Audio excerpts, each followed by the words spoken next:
Welcome everyone to the Dvar Torah for Parshat Korach, brought to you by BaMidbar Israel and Ohr Chadash. In this week's Parsha, we have the famous rebellion of Korach against Moshe.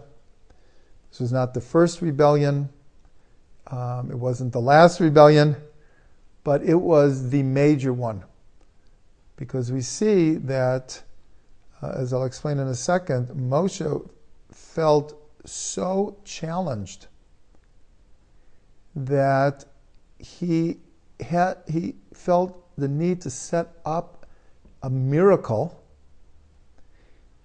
And according to the text, it's without even asking God that Moshe sets up a situation where he feels he has to prove to the people that God has sent him. It's obvious from that Korach challenged the divine mission of Moshe. He made it as if Moshe had taken the power on his own. And Moshe felt forced to answer this by proving to the people that God had sent him. So what does he do? I'm going to read the pasuk here. It says, it's in chapter 16, verse 28. It says, V'yomer Moshe b'zot teidun ki Hashem shalachani. So Moshe says to the people, with this you will know that God has sent me. La'asot et kol ha'ma'asim ha'elu, to do all of these things. Ki lo milibi, it's not from my own heart, meaning I didn't appoint myself, God appointed me. Im kamot kol adam yamutun ela, if these people who are challenging me die a regular death, upekudat kol adam yipaked alehem, and a regular way of punishment comes upon them, Lo Hashem shalachani, God did not send me. And here's the amazing part.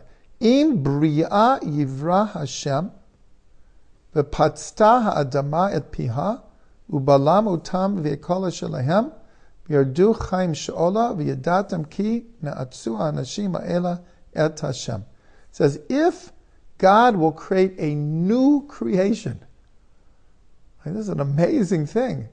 He's asking God to create something brand new.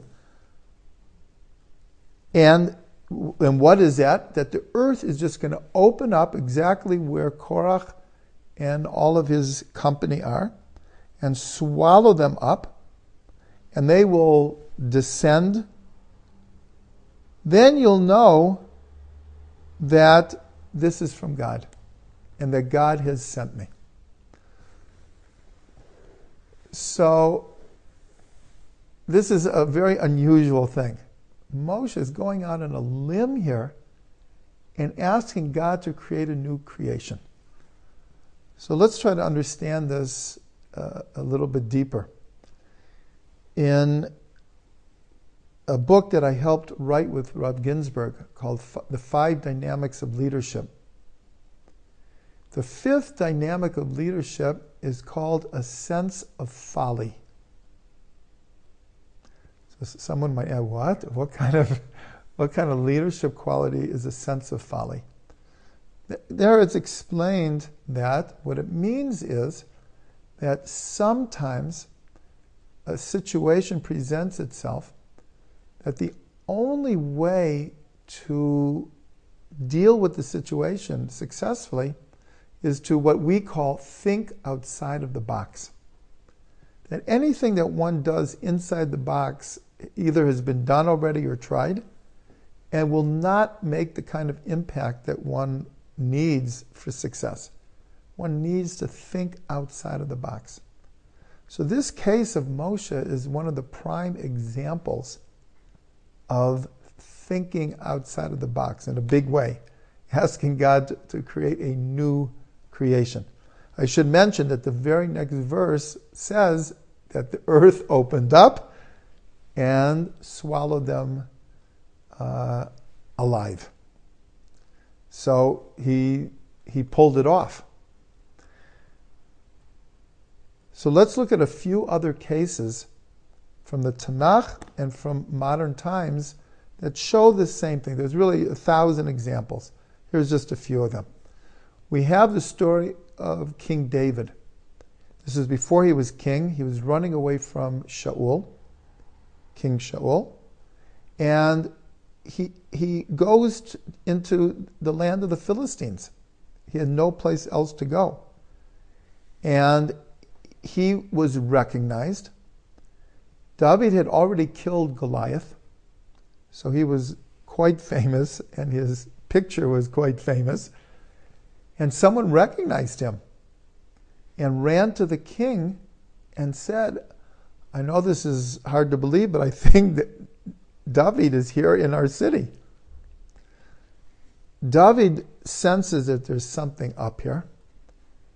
And he's in enemy territory all by himself. So what does he do? He feigns insanity. He starts acting like a madman. The king comes, and it just turns out that the king's wife and daughters were insane. And he takes one look at David, who's drooling at the mouth, who's scribbling nonsense on a wall, and he says, I don't have enough crazy people in my own house. You bring me another one? Throw him out of here. So they took David and they escorted him out of the city, and he escaped. As a result, David writes one of his psalms that we actually say every Shabbos morning. So this is an example of thinking outside of the box. It's what we would call a sense of folly. But here, folly not in a derogatory way, but in actually a positive way. Another example is Elijah the prophet. When virtually all of the prophets have been killed, the people are worshiping other gods, and Eliyahu is at his wit's end what to do with this people. So he concocts what we'll call a battle of the gods, where he goes to Har Carmel, and he sets up an altar outside of the temple, which under ordinary circumstances is not permitted. And he challenges the priests of Baal to make fire come down from heaven. And they have all day to do it. And during the day, he's actually making fun of them. And all the people are there to see, who's the real God? And finally, as the day is about to end, Eliyahu says, okay, it's my turn now. And Eliyahu actually takes water and he throws it over the altar. And he prays a short prayer, and fire comes down from the mountain. From heaven. And burns up the sacrifice. And the people, in recognition, say, Hashem hu ha'elokim. Hashem hu ha'elokim. These are the words that we end Ne'ilah with every Yom Kippur. We say Shema Yisrael once, Baruch Shem Kavod Malchut Olam Bo'ed 3 times, and then we say Hashem hu ha'elokim 7 times. So here again, what Eliyahu did was in a sense, outrageous. A contest of the gods, setting up an altar outside of the temple. But it worked. And he was able to bring the people back in tshuva. Let's jump to our day. In 1948, in the War of Independence, as everyone knows, we only were able to hold on to half the city, and barely that. And there was a siege in Jerusalem, and people were hungry, they couldn't get arms. And West Jerusalem was also in danger. And someone came up with this idea to create a weapon that really wouldn't do anything except make an enormous noise. It was called the Devika. Anyone who's been to Jerusalem, there's actually a square called Devika Square with a model of this gun that really didn't do any damage, but it made this enormous sound.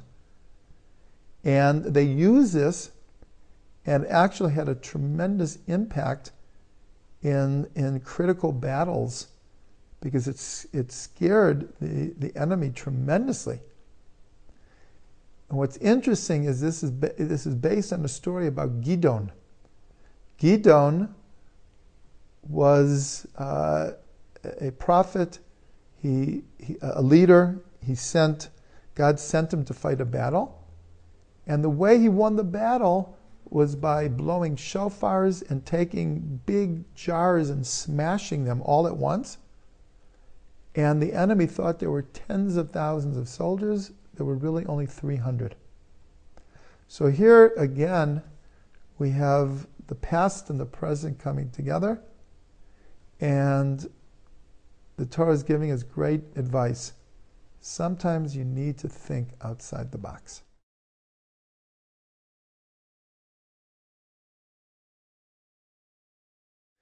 Thanks for watching this Devar Torah.